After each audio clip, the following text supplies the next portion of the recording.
Good morning, students. Welcome to Business Studies class. This is Kavita ma'am. So today's class, I'm going to start. So the particular top chapter is forms of business organization. Under that, we are going to discuss partnership. Right now, when still we have discussed meaning of partnership and futures of partnership. ಎರಡು topic ನಾನು discuss ಮಾಡಿದ್ದೆ. So first of all, firstly, we can commence in this class. We should once again glance our previous concepts, my dears. So, what do you mean by partnership? The partnership is a relationship between two or more persons who have agreed to combine their property, labor, and skills in the business and share the profits and losses of the business is an agreed ratio. We can going to call it as partnership. ಅಂತ ಹೇಳಿದ್ದೆ. ಅಂದ್ರೆ ಇಬ್ಬರು ಅಥವಾ ಇಬ್ಬರಿಗಿಂತ ಹೆಚ್ಚು ವ್ಯಕ್ತಿಗಳು ಸೇರಿ ಒಂದು ವ್ಯವಹಾರವನ್ನ ಪ್ರಾರಂಭಿಸಿ ಅದರಿಂದ ಬಂದ ಲಾಭ ಮತ್ತೆ ನಷ್ಟಗಳನ್ನ ಹಂಚಿಕೊಳ್ಳಲು ಒಪ್ಪಿರುವ ವ್ಯಕ್ತಿಗಳ ನಡುವಿನ ಸಂಬಂಧಕ್ಕೆ ಪಾಲುದಾರಿಕೆ ಎನ್ನುವರು ಅಂತ ಹೇಳಿದ್ದೆ. So right on the next, what are the features of partnership? This topic also we are already discussed my dears. ಇದನ್ನು ಕೂಡ ನಾನು ಡಿಸ್ಕಸ್ ಮಾಡಿದೆ. ದ ಫಸ್ಟ್ ಫಾರ್ಮೇಶನ್ ಸ್ಥಾಪನೆ, ಲಯಬಿಲಿಟಿ ಹೊಣೆಗಾರಿಕೆ, the third feature risk bearing, that means ನಷ್ಟ ಭಯ ಹೊರವಿಕೆ. and the fourth feature decision making and control, ಅಂದ್ರೆ ನಿರ್ಧಾರ ಕೈಗೊಳ್ಳುವಿಕೆ ಮತ್ತು ನಿಯಂತ್ರಣ. and the fifth feature is continuity of the partnership organization, ಮುಂದುವರಿಕೆ ಅಂತ ಹೇಳಿದ್ದೆ. and membership ಸದಸ್ಯತ್ವ. and the last thing mutual agency ಅಥವಾ ಪರಸ್ಪರ ಪ್ರತಿನಿಧಿತ್ವ. ಇವೆಲ್ಲವೂ ಕೂಡ ನಮ್ಮ ಪಾಲುದಾರಿಕೆಯ ಲಕ್ಷಣಗಳು ಅಂತ ಹೇಳಿದೆ ಮಾಡಿಯಸ್. ಅಂದ್ರೆ today's topic merits or advantages of partnership firm. Merits or advantages of partnership firm. And that Kannada in Kannada, ಪಾಲುದಾರಿಕೆ ಸಂಸ್ಥೆಯ ಅನುಕೂಲಗಳು ಯಾವುವು ಅಂತ. Clear? Merits or advantages of partnership firm. ಪಾಲುದಾರಿಕಾ ಸಂಸ್ಥೆಯ ಅನುಕೂಲಗಳು. ಕ್ಲಿಯರ್? ಏನೆಲ್ಲ ಪಾಲುದಾರಿಕೆ ಅನುಕೂಲಗಳಿವೆ? ಸಿ ಮಾಡಿಯೋಸ್, futures already we know that. Futures ಗೊತ್ತಿದೆ. So futures is nothing but merits. It is a combination of merits and demerits, right? It is a combination of merits and demerits. Here, the first thing, ಪಾಲುದಾರಿಕೆ ಅನುಕೂಲಗಳು ಯಾವಪ್ಪ ಅಂದ್ರೆ, what are the following are the advantages of partnership firm. The following are the advantages of partnership firm. The first thing, easy of formation and closure. Easy of formation and closure, ಸುಲಭ ಸ್ಥಾಪನೆ ಮತ್ತೆ ವಿಸರ್ಜನೆ ಅಂತ. This is the one of the most advantages of partnership firm ಮಾಡಿಯಸ್. This is the most advantages of partnership firm. So what you mean is a formation and closure? A partnership fund can be formed easily by putting the agreement between prospective partners into place whereby they agree to carry out the business of the firm and share risk. There is no compulsion with the respect to registration of the firm. ಅಂದ್ರೆ ಪಾಲುದಾರಿಕಾ ವ್ಯವಹಾರ ಸಂಸ್ಥೆಯನ್ನ ಪಾಲುದಾರರ ನಡುವೆ ಪಾಲುದಾರಿಕಾ ಒಪ್ಪಂದವನ್ನು ಏರ್ಪಡಿಸುವ ಮೂಲಕ ಸುಲಭವಾಗಿ ಪ್ರಾರಂಭಿಸಬಹುದು. ಪಾಲುದಾರಿಕಾ ಸಂಸ್ಥೆಯಲ್ಲಿ ನೋಂದಣಿ ಕಡ್ಡಾಯವಾಗಿಲ್ಲ. ರಿಜಿಸ್ಟ್ರೇಷನ್ ಅನ್ನೋದು ಕಂಪಲ್ಸರಿ ಅಲ್ಲ. ಅಂಡ್ ಆಸ್ ವೆಲ್ ಆಸ್ ಅದರಿಂದ ಇದನ್ನು ಸುಲಭವಾಗಿ ವಿಸ್ತರಿಸಬಹುದು. ಅಂದ್ರೇನು, ಈಸಿಯಾಗಿ ನಾವು ವೈಂಡ್ ಅಪ್ ಮಾಡಬಹುದು, ಕ್ಲೋಸ್ ಮಾಡಬಹುದು ಅಂತ. And now this is the first advantages of partnership firm. A partnership firm can be formed easily by putting an agreement between the prospective partners into place whereby they agree to carry out the business of the firm and share risk. There is no compulsion with the respect to registration of the firm. ಅಂದ್ರೆ ಏನು, ಈಸಿಯಾಗಿ ನಾವು ಯಾವುದೋ ಒಂದು ಒಪ್ಪಂದದ ಮೂಲಕ ಪಾಲುದಾರಿಕೆ ಹೇಗೆ ನಾವು ಸ್ಥಾಪನೆ ಮಾಡೋದ್ರೆ, ಈ ಪಾಲುದಾರರ ನಡುವೆ ನಾವು ಒಂದು ಸಿಂಪಲ್ ಆಗಿ ಅಗ್ರಿಮೆಂಟ್ ಮಾಡಿಕೊಂಡು ಈಸಿಯಾಗಿ ನಾವು ಸುಲಭವಾಗಿ ಸ್ಥಾಪನೆ ಮಾಡಬಹುದು. ಜೊತೆಗೆ ಈ ರಿಜಿಸ್ಟ್ರೇಷನ್ ಅನ್ನೋದು ಕಂಪಲ್ಸರಿ ಇಲ್ಲ. ಸೊ ಅದರಿಂದ ಏನಾಗುತ್ತೆ, ಈಸಿಯಾಗಿ ನಾವು ಈ ಒಂದು ಪಾರ್ಟ್ನರ್ಶಿಪ್ ಫಾರ್ಮ್ ನ ನಾವು ವೈಂಡಿಂಗ್ ಅಪ್ ಮಾಡಬಹುದು, ವಿಸರ್ಜನೆ ಕೂಡ ಮಾಡಬಹುದು. Students, this is the first thing. And the second advantages of partnership, that is balanced decision making. Balanced decision making ಅಂತ ಕರಿತೀವಿ. And here what happens here? The partners can oversee different functions according to their areas of expertise, because an individual is not forced to handle different activities. And this is not only reduces the burden of work but not also leads to reducing the errors. As a consequence, decision are likely to be balanced ಅಂತ ಹೇಳ್ತಿದ್ದಾರೆ. ಅಂದ್ರೆ ಏನಪ್ಪಾ ಅಂದ್ರೆ ಈ ಸಂಸ್ಥೆಯ ಪಾಲುದಾರರು ವಿವಿಧ ಕ್ಷೇತ್ರಗಳಲ್ಲಿ ಹೆಚ್ಚು ಜ್ಞಾನವನ್ನ ಹೊಂದಿರುವುದರಿಂದ ವ್ಯವಹಾರದಲ್ಲಿ ಕೈಗೊಳ್ಳುವ ಎಲ್ಲಾ ನಿರ್ಣಯಗಳು ಸೂಕ್ತವಾಗಿರುತ್ತದೆ. ಏಕೆಂದರೆ ವೈ ಬಿಕಾಸ್ ಒಬ್ಬನೇ ಪಾಲುದಾರನು ಮೇಲೆ ಎಲ್ಲಾ ಕರ್ತವ್ಯಗಳನ್ನು ನಿಭಾಯಿಸಲು ಒತ್ತಡ ಏರುವುದಿಲ್ಲ. ಹೌದಲ್ವಾ? ನಾನು ಹೇಳಿದ್ದೆ ಈ ಡಿಸಿಷನ್ ಮೇಕಿಂಗ್ ಅನ್ನೋದು ಎಲ್ಲಾ ಒಂದು ಪಾರ್ಟ್ನರ್ಸ್ ತಗೋವಂಥದ್ದು. ಒಬ್ಬರೇ ಆದ್ರೆ ಎಲ್ಲಾ ಜ್ಞಾನ ಅವನೊಬ್ರಿಗೆ ಇರೋದಿಲ್ಲ. ಸೊ ಇಲ್ಲಿ 2 or more ಮೆಂಬರ್ಸ್ ಇರೋದ್ರಿಂದ ಎಲ್ಲರೂ ಕೂಡ ನಿರ್ಣಯ ತಗೋಬಹುದು. ಒಬ್ಬೊಬ್ರು ಒಂದೊಂದ್ರಲ್ಲಿ ಎಕ್ಸ್ಪರ್ಟ್ಸ್ ಆಗಿರ್ತಾರೆ. ಈಸಿಯಾಗಿ ಬಿಸ್ನೆಸ್ ನ ಡಿಸಿಷನ್ ತಗೊಳ್ಬಹುದು. ಕ್ಲಿಯರ್? ಒಬ್ಬನ ಮೇಲೆನೆ ಎಲ್ಲಾ ಕರ್ತವ್ಯನ ಹೇರೋದಿಲ್ಲ. ಮೀನ್ಸ್ ನೀನ್ ಒಬ್ಬನೇ ಮಾಡುವಂತ ಇಲ್ಲಿ ಏನು ಹೇಳೋದಿಲ್ಲ ಮಾಡಿ. Clear? And the third thing, the third advantage of partnership form, that is more funds. More funds. This is also one of the important advantages of in our partnership form ideas. ಇದು ಕೂಡ ಒಂದು ಅನುಕೂಲ ಅಂತಾನೆ ಹೇಳ್ಬೋದು. ಹೇಗಪ್ಪ ಅಂದ್ರೆ in a partnership is the capital is contributed by number of partners.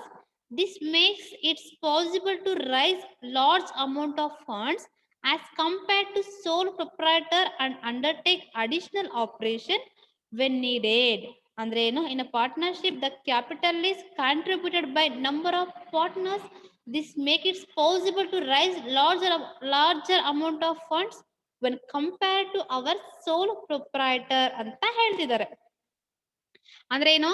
ನಾನು ಹೇಳಿದ್ದೆ ಗರಿಷ್ಠ ಎಷ್ಟು ಜನ ಇರಬೇಕು? Minimum members 2 members, maximum 20 members having a partnership ಅಂತ ಹೇಳಿದ್ದೆ. ಏನು? ನಮ್ಮ ಪಾಲುದಾರಿಕಾ ಸಂಸ್ಥೆಯಲ್ಲಿ ಗರಿಷ್ಠ 20 ಮಂದಿ ಇರ್ತಾರೆ, ಕನಿಷ್ಠ 2 ಇರ್ತಾರೆ. ಆಗಿರೋದ್ರಿಂದ ಎಲ್ಲರೂ ಕೂಡ ಬಂಡವಾಳನ ಹೂಡಿಕೆ ಮಾಡೋದ್ರಿಂದ ಜಾಸ್ತಿ ಬಂಡವಾಳ ಸಿಗುತ್ತೆ. ಯಾವ್ದಕ್ ಕಂಪೇರ್ ಮಾಡಿದ್ರೆ ಏಕ ವ್ಯಕ್ತಿ ವ್ಯಾಪಾರ ಸಂಸ್ಥೆಗೆ ಕಂಪೇರ್ ಮಾಡಿದ್ರೆ ಅದಕ್ಕೆ ನಾವು ಹೋಲಿಸ್ಕೊಂಡ್ರೆ ಇಲ್ಲಿ ಈ ಬಂಡವಾಳ ಸಂಸ್ಥೆಯಲ್ಲಿ ಹೂಡುವುದರಿಂದ ಏಕ ವ್ಯಕ್ತಿ ವ್ಯಾಪಾರ ಸಂಸ್ಥೆಗಿಂತ ದೊಡ್ಡ ಮೊತ್ತದ ಬಂಡವಾಳವನ್ನು ಸಂಗ್ರಹಿಸಬಹುದು.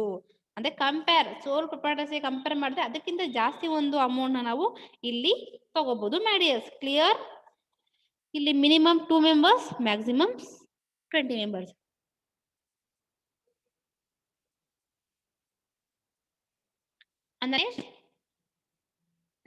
The fourth advantages of in our partnership form ideas,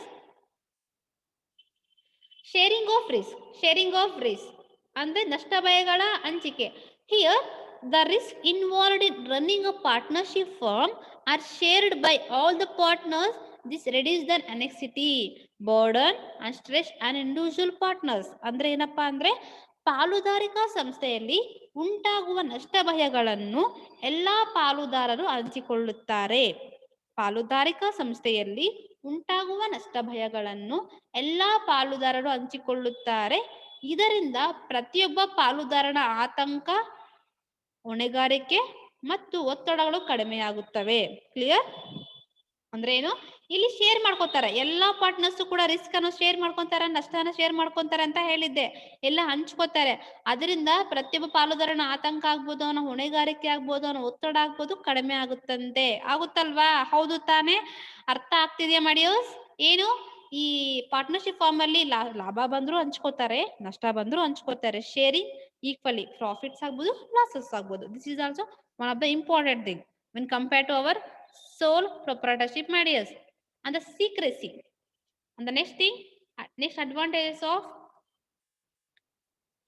in our partnership firm, secrecy. What do you mean that? A partnership firm is not legally required to publish its accounts and submit its reports. Hence, it is able to maintain confidentiality of information relating to its operation. ಅಂತ ಹೇಳ್ತಿದ್ದಾರೆ. That means ಈ ಪಾಲುದಾರಿಕಾ ಸಂಸ್ಥೆಯ ಕಡ್ಡಾಯವಾಗಿ ತನ್ನ ಲೆಕ್ಕಪತ್ರಗಳನ್ನು ಸಾರ್ವಜನಿಕರಿಗೆ ಪ್ರಕಟಿಸುವುದರ ಅವಶ್ಯಕತೆ ಇಲ್ಲ. ಅದರಿಂದ ನಮ್ಮ ವ್ಯವಹಾರ ರಸವನ್ನ ಕಾಪಾಡ್ಕೋಬಹುದಂತೆ. ಹೌದಲ್ವಾ? ಈ ನಾವು ಪಬ್ಲಿಷ್ ಮಾಡೋ ಹಾಗಿಲ್ಲ. ಯಾವುದೋ ಒಂದು ನಮ್ಮ ಪಾರ್ಟ್ನರ್ಶಿಪ್ ಫಾರ್ಮ್ ಅಲ್ಲಿ ಏನು ಲೀಗಲ್ ಆಗಿ ನಾವ್ ಏನೇ ಮಾಡ್ತಿದ್ರು ಕೂಡ ನಮ್ಮ ಒಂದು ಅಕೌಂಟ್ಸ್ ಆಗ್ಬೋದು, ನಮ್ಮ ಒಂದು ಪ್ರಾಫಿಟ್ಸ್ ಆಗ್ಬೋದು, ನಮ್ಮ ಒಂದು ಏನೇ ಒಂದು ಇನ್ಫಾರ್ಮೇಶನ್ ಆಗ್ಬೋದು, ಯಾವ್ದನ್ನ ಕೂಡ ನಾವು ಡಿಕ್ಲೇರ್ ಮಾಡೋ ಹಾಗಿಲ್ಲ, ಕೊಡೋ ಹಾಗಿಲ್ಲ. ಯಾರಿಗೆ? ಪಬ್ಲಿಕ್ಗೆ ಪಬ್ಲಿಷ್ ಮಾಡೋ ಹಾಗಿಲ್ಲ. ಇದನ್ನ ನಾವೇನಂತ ಕರಿತೀವಿ? ದಿಸ್ ಸೀಕ್ರೆಸಿ ಅಂಡ್ ಗೋಪ್ಯತೆ ಅಂತ ಕರಿತಾ ಹೋಗ್ತೀವಿ. ಅಂದ್ರೆ ಏನು, ಆ partnership firm is not legally required to publish its accounts and submit its reports. Clear? ಅಂದ್ರೆ ಏನೋ ಅವ್ರು ಲೀಗಲ್ ಆಗಿ ಸಬ್ಮಿಟ್ ಮಾಡೋಂಗಿಲ್ಲ. ಇಸ್ ನಾಟ್ ಲೀಗಲ್ ಆಗಿ ಒಂದು ಸಾರ್ವಜನಿಕ ಪಬ್ಲಿಷ್ ಮಾಡೋ ಹಾಗಿಲ್ಲ. ಇದು ಒಂದು ರಹಸ್ಯನ ಕಾಪಾಡ್ಕೋಬಹುದು, ತನ್ನ ಒಂದು ಸೀಕ್ರೆಸಿನ ಮೇಂಟೈನ್ ಮಾಡಬಹುದು. ಯಾವುದು? ನಮ್ಮ ಪಾಲುದಾರಿಕಾ ಸಂಸ್ಥೆ. These are all advantages of partnership form, my dear students. These are all advantages of partnership form, students. And the next thing, demerits and disadvantages of partnership. Demerits and disadvantages of partnership. That means ಪಾಲುದಾರಿಕಾ ಸಂಸ್ಥೆ ಅನಾನುಕೂಲಗಳು ಅಂತ ಕರಿತೀವಿ. ಪಾಲುದಾರಿಕೆಯ ಅನಾನುಕೂಲಗಳು ನಾವೀಗ ತಿಳ್ಕೊಂಡ್ವಿ. Already we are learning now what are the merits of in our partnership firm. Now I am going to explain demerits of partnership firm, either disadvantages of partnership firm. What do you mean that? What are the disadvantages are there, my dears? ಯಾವೆಲ್ಲ ಒಂದು disadvantages ಇದೆ, ಯಾವೆಲ್ಲ ಒಂದು ಅನಾನುಕೂಲಗಳಿರ್ಬೋದು? Let's discuss. Let us discuss what is. Now the first thing, unlimited liability. The first thing, unlimited liability ಅಂದ್ರೆ ಏನು? ಅನಿಯಮಿತ ಹೊಣೆಗಾರಿಕೆ. This is the one of the disadvantages of in our partnership firm. ಅಂದ್ರೆ ಏನು? ಇದು ಒಂದು ಅನಾನುಕೂಲ ಅಂತಾನೆ ಹೇಳ್ಬೋದು. ಹೇಗಪ್ಪ ಅಂದ್ರೆ, ಈ partners are liable to repay debts even from their personal resources in case the business assets are not sufficient to meet its debt. The liability of partners is both joint and several, which may prove to be a drawback for those partners who have greater personal property. ಅಂದ್ರೆ ಏನಪ್ಪಾ ಅಂದ್ರೆ, ಈ ಸಂಸ್ಥೆ ಸಾಲಗಳನ್ನ ಮರುಪಾವತಿಸುವ ಸಂದರ್ಭದಲ್ಲಿ ಏನಾಗುತ್ತಂದ್ರೆ, ಸಂಸ್ಥೆ ಸ್ವತ್ತುಗಳನ್ನ ಸಾಕಾಗದಿದ್ದಾಗ, ಹೇಳಿದೆ ಬಿಸ್ನೆಸ್ ಅಲ್ಲಿ ಅವ್ರೇನಾದ್ರು ಅವ್ರ ಸಾಲ ತೀರಿಸಬೇಕಾದ್ರೆ ಅವ್ರ ಹತ್ರ ಸಂಸ್ಥೆ ಏನೆಲ್ಲ ಒಂದು ಪ್ರಾಪರ್ಟಿ ಇದೆಯೋ ಅದೇನಾದ್ರು ಸಾಕಾಗದಿದ್ದಾಗ ತನ್ನ ಒಂದು ವೈಯಕ್ತಿಕ ಸಂಪನ್ಮೂಲಗಳನ್ನ ಬಳಸ್ಕೊಂಡು ಅದರಿಂದ ಅವ್ರೇನ್ ಮಾಡ್ತಾರೆ, ಆ ಒಂದು ಸಾಲನ ತೀರಿಸ್ಕೋತಾರೆ. ಅಲ್ಲದೆ ಸ್ವಂತ ಆಸ್ತಿಗಳನ್ನು ಇದ್ರೆ ಏನಾಗುತ್ತೆ, ಅವು ಕೂಡ ಮತ್ತೆ ಏನ್ ಮಾಡ್ಬೇಕಾಗುತ್ತೆ, ಕೊಡ್ಬೇಕಾಗುತ್ತೆ. ರೈಟ್? ಹಿಯರ್ ಯಾವುದೇ ಪಾಲುದಾರರು ತಮ್ಮ ಸ್ವಂತ ಆಸ್ತಿ ಹೊಂದಿರದಿದ್ದಾಗ ಅವರ ಪಾಲನ್ನು ಸ್ಥಿತಿವಂತ ಪಾಲುದಾರರನ್ನು ಸಂಪೂರ್ಣವಾಗಿ ಮರುಪಾವತಿಸಬೇಕಾಗುತ್ತದೆ. ಆದ್ದರಿಂದ ಪಾಲುದಾರರ ಹೊಣೆಗಾರಿಕೆ ಅನಿಯಮಿತವಾಗಿರುತ್ತದೆ ಅಂತ ಹೇಳ್ತಾರೆ. ಏನಪ್ಪಾ ಅಂದ್ರೆ, ಫಾರ್ ಎಕ್ಸಾಂಪಲ್, ಈಗ ಒಂದ್ 5 ಜನ ಇದ್ದಾರೆ ಅನ್ಕೊಳ್ಳೋಣ. ಈ 5 ಮೆಂಬರ್ಸ್ ಇದ್ದಾಗ ಒಂದು 2 ಮೆಂಬರ್ಸ್ ಸ್ವಲ್ಪ ಲೋ, ಅಂದ್ರೆ ಸ್ವಲ್ಪ ಬಡವರು ಆಗಿರ್ತಾರೆ. ಈ ರಿಮೈನಿಂಗ್ 3 ಮೆಂಬರ್ಸ್ ಸ್ವಲ್ಪ ಶ್ರೀಮಂತರು, ಸ್ವಲ್ಪ ರಿಚೆಸ್ಟ್ ಪರ್ಸನ್ಸ್ ಆಗಿರ್ತಾರೆ. ಆ ಟೈಮಲ್ಲಿ ಏನಾಗುತ್ತಪ್ಪ ಅಂದ್ರೆ, ಈ ತುಂಬಾ ಲಾಸ್ ಆಗಿದೆ ಅಂದಾಗ ಎಲ್ಲರೂ ಕಟ್ಕೊಳ್ಬೇಕಾಗುತ್ತೆ. ಹೌದಾ? ಎಲ್ಲರೂ ಕಟ್ಕೊಡ್ಬೇಕು ಅಂದಾಗ ಈ ಶ್ರೀಮಂತರೇನು ಕಟ್ಬಿಡ್ತಾರೆ. ಬಟ್ ಬಡವರಾಗಿರುವಂತ ಒಂದು ಪಾರ್ಟ್ನರ್ಸ್ ಏನ್ ಮಾಡ್ತಾರೆ, ಅವರ ಆಸ್ತಿನೇ ಇಲ್ಲ ಅಂದಾಗ ಅವ್ರು ತನ್ನ ಪಾಲನ್ನ, ಏನು ಅವ್ರು ಇನ್ವೆಸ್ಟ್ಮೆಂಟ್ ಹಾಕಿದಾರೋ ಅಷ್ಟು ಪಾಲನ್ನ ಆ ಶ್ರೀಮಂತರಿಗೆ ಬಿಟ್ಕೊಟ್ಟು ಅವ್ರ ಸಾಲನ ತೀರಿಸ್ಕೋಬೇಕಾಗುತ್ತೆ. ಈ ತರ ಒಂದು ಪರಿಸ್ಥಿತಿ ಕೂಡ ಎದುರಾಗುತ್ತೆ ನಮ್ಮ ಪಾರ್ಟ್ನರ್ಶಿಪ್ ಫಾರ್ಮ್ ಅಲ್ಲಿ. This is about the unlimited liability, my dears. And second disadvantage is ಮಿತ ಸಂಪನ್ಮೂಲಗಳು. ವಾಟ್ ಈಸ್ ದಟ್ ಮಿತ ಸಂಪನ್ಮೂಲಗಳು ಅಂದ್ರೇನು? This is also one of the disadvantages of in our partnership firm. There is a restrictions on the number of partners, and hence contribution in terms of capital investment is usually not sufficient to support large scale business operation. As a result, partnership firms face problems in expansion behind a certain size. That means, my dears, ಮಿತ ಸಂಪನ್ಮೂಲಗಳು ಅಂದ್ರೆ ಪಾಲುದಾರಿಕಾ ಸಂಸ್ಥೆಯಲ್ಲಿ ಸದಸ್ಯರ ಸಂಖ್ಯೆಗೆ ಮಿತಿ ಇರುವುದರಿಂದ ಪಾಲುದಾರರ ಬಂಡವಾಳ ಹೂಡಿಕೆಯು ದೊಡ್ಡ ಪ್ರಮಾಣದ ಕಾರ್ಯಚಟುವಟಿಕೆಗಳನ್ನ ಬೆಂಬಲಿಸಲು ಸಾಕಾಗೋದಿಲ್ಲಂತೆ. ಹೌದಲ್ವಾ? ಈಗ ಮ್ಯಾಕ್ಸಿಮಮ್ ನಂಬರ್ಸ್ ಎಷ್ಟು? Maximum numbers 20 members. ಸೊ 20 ಜನ ಇದ್ರೆ ತುಂಬಾ ದೊಡ್ಡ ಕಂಪನಿಗಳನ್ನ ಮಾಡೋದಕ್ಕೆ ಸಾಧ್ಯ ಇಲ್ಲ. ಕ್ಲಿಯರ್? ಅಂದ್ರೆ ದೊಡ್ಡ ಕಂಪನಿಗಳನ್ನ ಸ್ಥಾಪನೆ ಮಾಡಕ್ಕೆ ಆಗೋದಿಲ್ಲ. ಜೊತೆಗೆ ಇದರಿಂದ ಪಾಲುದಾರಿಕಾ ಸಂಸ್ಥೆಗಳಲ್ಲಿ ನಿರ್ದಿಷ್ಟ ಪ್ರಮಾಣದಲ್ಲಿ ವ್ಯವಹಾರವನ್ನ ವಿಸ್ತರಿಸಲು ಸಾಧ್ಯವಾಗುವುದಿಲ್ಲ. ಅಂದ್ರೇನು? ಎಕ್ಸ್ಪ್ಯಾನ್ಷನ್ ಮಾಡಕ್ ಆಗೋದಿಲ್ಲ. ಸೊ ಯಾಕೆ ಅಂತಂದ್ರೆ ಇಲ್ಲಿ ಲಿಮಿಟ್ಸ್ ಇರುತ್ತೆ. ಒಂದು 20 ಜನ ಮಾತ್ರ ಇರಬೇಕು, ಗರಿಷ್ಠ 20 ಜನ ಇರೋದ್ರಿಂದ ಅದಕ್ಕೂ ಕ್ರಾಸ್ ಆಗಬಾರ್ದು ನಮ್ಮ ಪಾರ್ಟ್ನರ್ಶಿಪ್ ಫಾರ್ಮ್. ಆತರ ಪಾರ್ಟ್ನರ್ಶಿಪ್ 20 ಕ್ರಾಸ್ ಆದ್ರೆ ಅದನ್ನ ಜಾಯಿಂಟ್ ಸ್ಟಾಕ್ ಕಂಪನಿ ಅಂತ ಕರಿತಾ ಹೋಗ್ತೀವಿ. ಬಟ್ ನಮ್ಮ ಪಾರ್ಟ್ನರ್ಶಿಪ್ ಫಾರ್ಮ್ 20 ಜನ ಇರೋದ್ರಿಂದ ದೊಡ್ಡ ಪ್ರಮಾಣದ ಕಾರ್ಯಚಟುವಟಿಕೆಗಳನ್ನ ನಾವು ಕೈಗೊಳ್ಳೋದಕ್ಕೆ ಆಗೋದಿಲ್ಲ. Clear? This is about the one of the disadvantages of in our partnership firm, my dears. And the next thing, possibility of conflicts, possibility of conflicts, ಭಿನ್ನಾಭಿಪ್ರಾಯದ ಸಾಧ್ಯತೆ ಅಂತ ಹೇಳ್ತಿದ್ದಾರೆ. This is also one of the disadvantages of in our partnership firm. How it possible here, ಹೇಗೆ possible ಆಗುತ್ತೆ conflicts, ಭಿನ್ನಾಭಿಪ್ರಾಯ? See here, the partnership is run by a group of persons wherein decision making authority is shared. Difference in opinion on the some issues may lead to disputes between partners. This may lead to termination of partnership as there is a restrictions on transfer of ownership ಅಂತ ಹೇಳ್ತಿದ್ದಾರೆ. That means my dears, ಪಾಲುದಾರಿಕಾ ಸಂಸ್ಥೆಯಲ್ಲಿ ಎಲ್ಲಾ ಪಾಲುದಾರರು ವ್ಯವಹಾರವನ್ನ ನಿಯಂತ್ರಿಸುವ ಅಧಿಕಾರವನ್ನ ಹೊಂದಿರೋದ್ರಿಂದ ಯಾವುದೇ ನಿರ್ಣಯವನ್ನ ತೆಗೆದುಕೊಳ್ಳುವ ಸಂದರ್ಭದಲ್ಲಿ ಪಾಲುದಾರ ನಡುವೆ ಏನಾಗುತ್ತೆ, ಒಂದು ಭಿನ್ನಾಭಿಪ್ರಾಯ ಬರುತ್ತೆ, ಕಾನ್ಫ್ಲಿಕ್ಟ್ಸ್ ಆಗುವಂಥದ್ದು ಇರುತ್ತೆ, ರೈಟ್? ಸೊ ಬರುತ್ತೆ. ಇದರಿಂದ ಕೆಲವು ಪಾಲುದಾರರು ಸಂಸ್ಥೆನ ಬಿಟ್ಟು ಹೋಗೋ ಚಾನ್ಸಸ್ ಕೂಡ ಇರುತ್ತೆ, ಬಿಟ್ಟು ಹೋಗ್ತಾರೆ. ಏನಾದ್ರು ಡಿಸಿಷನ್ ತಗೊಳ್ಳೋಂಥದ್ರಲ್ಲಿ ಎಲ್ಲಾರು ಒಂದನ್ನೇ follow ಮಾಡೋಗಿರೋದಿಲ್ಲ.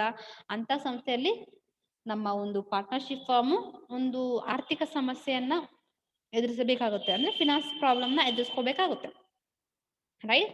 This may leads to termination of partnership as there is a restrictions on transfer of ownership. ಅಂದ್ರೆ ಏನು ಭಿನ್ನಾಭಿಪ್ರಾಯ ಅಂದ್ರೆ ಏನು, ಯಾವುದೇ ಒಂದು ನಿರ್ಣಯ ತಗೋಬೇಕಾದ್ರೆ ಬಿಸ್ನೆಸ್ ಅಲ್ಲಿ ಎಲ್ಲಾ ಒಂದು ಪಾಲುದಾರ ನಡುವೆ ಏನಾಗುತ್ತೆ, ಭಿನ್ನಾಭಿಪ್ರಾಯ ಬಂದೇ ಬರುತ್ತೆ. ಎಲ್ರಿಗೂ ಎಲ್ಲಾನು ಇಷ್ಟ ಆಗೋದಿಲ್ಲ ಅಲ್ವಾ? ಒಬ್ರಿಗೆ ಅದಿಷ್ಟ ಆಗುತ್ತೆ, ಇನ್ನೊಬ್ರಿಗೆ ಇದು ಬೇರೆ ಒಂದು ಡಿಸಿಷನ್ ಇಷ್ಟ ಆಗುತ್ತೆ. ಅಂತ ಸಂದರ್ಭದಲ್ಲಿ ಭಿನ್ನಾಭಿಪ್ರಾಯ ಬರೋದಲ್ಲದೆ sometimes they are left the organization, ಅವ್ರು ಬಿಟ್ಟು ಹೋಗುವಂತ ಚಾನ್ಸಸ್ ಕೂಡ ಇರುತ್ತೆ ಮಾಡಿ. This is also one of the demerit of in our partnership firm. And the next one is lack of continuity. Lack of continuity, ಮುಂದುವರಿಕೆ ಕೊರತೆ. How it possible? This is also one of the demerits in our partnership form. How it possible, my dears? Listen here. The partnership comes to an end with the death, retirement, insolvency or lunacy of any partner. It may result in lack of continuity. ಅಂದ್ರೆ ಏನು, ಪಾಲುದಾರಿಕಾ ಸಂಸ್ಥೆಯಲ್ಲಿ ಯಾವುದೇ ಪಾಲುದಾರನ ಮರಣ, ನಿವೃತ್ತಿ, ದಿವಾಳಿ ಆದ್ರೆ ಸಂಪೂರ್ಣವಾಗಿ ಮುಚ್ಚಬೇಕಾಗುತ್ತದೆ. ಇದರಿಂದ ವ್ಯವಹಾರವನ್ನ ನಿರಂತರವಾಗಿ ಮುಂದುವರಿಸಲು ಸಾಧ್ಯವಾಗುವುದಿಲ್ಲ. ಯಾವುದೇ ಒಂದು ಪಾಲುದಾರರಿಗೆ ಏನಾದ್ರು ಹೆಚ್ಚು ಕಡಿಮೆ ಆಗಿ ಅವರು ಮರಣ ಹೊಂದಿದ್ದಾರೆ, ಅವ್ರಿಗೆ ನಿವೃತ್ತಿ ಆಗಿದೆ, ದಿವಾಳಿ ಆಗಿದ್ದಾರೆ, ತುಂಬಾ ಸಾಲ ಇದೆ ಅನ್ನೋ ಟೈಮಲ್ಲಿ ಏನಾಗುತ್ತೆ, ಈ ತುಂಬಾ ಸಾಲಗಳಿದಾವೆ ಕಂಪನಿ ಮೇಲೆ, ಡೆಟ್ಸ್ ಇದೆ ಅಂದಾಗ ಅಂತ ಟೈಮಲ್ಲಿ ಈ ಒಂದು ಪಾರ್ಟ್ನರ್ಶಿಪ್ ಫಾರ್ಮ್ಸ್ ನ ವೈಂಡಿಂಗ್ ಅಪ್ ಮಾಡ್ಬೇಕಾಗುತ್ತೆ, ಕ್ಲೋಸ್ ಮಾಡ್ಬೇಕಾಗುತ್ತೆ. ಲ್ಯಾಕ್ ಆಫ್ ಕಂಟಿನ್ಯೂಟಿ ಇರೋದಿಲ್ಲ, ಮುಂದುವರ್ಕೊಂಡೆ ತುಂಬಾ ವರ್ಷ ನಮ್ಮ ಪಾಲುದಾರಿಕೆ ನಡೀತಾ ಆಗಲ್ಲ. ಒಂದು ಭಿನ್ನಾಭಿಪ್ರಾಯ ಬರ್ಬೋದು, ಕಾನ್ಫ್ಲಿಕ್ಟ್ಸ್ ಆಗುವಂತ ಚಾನ್ಸಸ್ ಇರಿದಾಗ ಬಿಟ್ಟು ಹೋಗ್ತಾರೆ. ಐದರ್ ಅವ್ರಿಗೆ ಏನೋ ಒಂದು ಪ್ರಾಬ್ಲಮ್ ಮೀನ್ಸ್ ಡೆತ್ ಆಗ್ತಾರೆ, ಅದ ರಿಟೈರ್ಮೆಂಟ್ ಆಗ್ತಾರೆ, ದಿವಾಳಿ ಆಗ್ತಾರೆ, ತುಂಬಾ ಸಾಲ ಇರುತ್ತೆ, ಇಲ್ಲ ಆರ್ಥಿಕ ಸಮಸ್ಯೆ ತುಂಬಾ ಕೆಟ್ಟದಾಗಿರುತ್ತೆ. ಇಂಥ ಒಂದು ಸಮಸ್ಯೆಗಳಲ್ಲಿ ತುಂಬಾ ದಿನ ನಮ್ಮ ಒಂದು ಬಿಸ್ನೆಸ್ ಆರ್ಗನೈಸೇಷನ್ ರನ್ ಆಗೋದಿಲ್ಲ. My dear students, clear? And now students,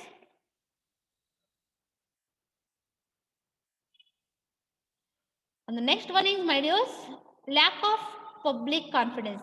Lack of public confidence, that means ಸಾರ್ವಜನಿಕ ವಿಶ್ವಾಸದ ಕೊರತೆ ಅಂತ ಅಂತಿದ್ದಾರೆ. ಅಂದ್ರೆ ಏನಪ್ಪಾ ಇಲ್ಲಿ, ಇದು ಒಂದು ಕೂಡ ನಮಗೆ ಒಂದು ಅನಾನುಕೂಲ ಅಂತ ಹೇಳ್ಬೋದು. ಹೇಗೆ? ಆ partnership firm is not legally required to publish its financial reports or make other related information public. As a result, the confidence of the public in partnership firms is generally low.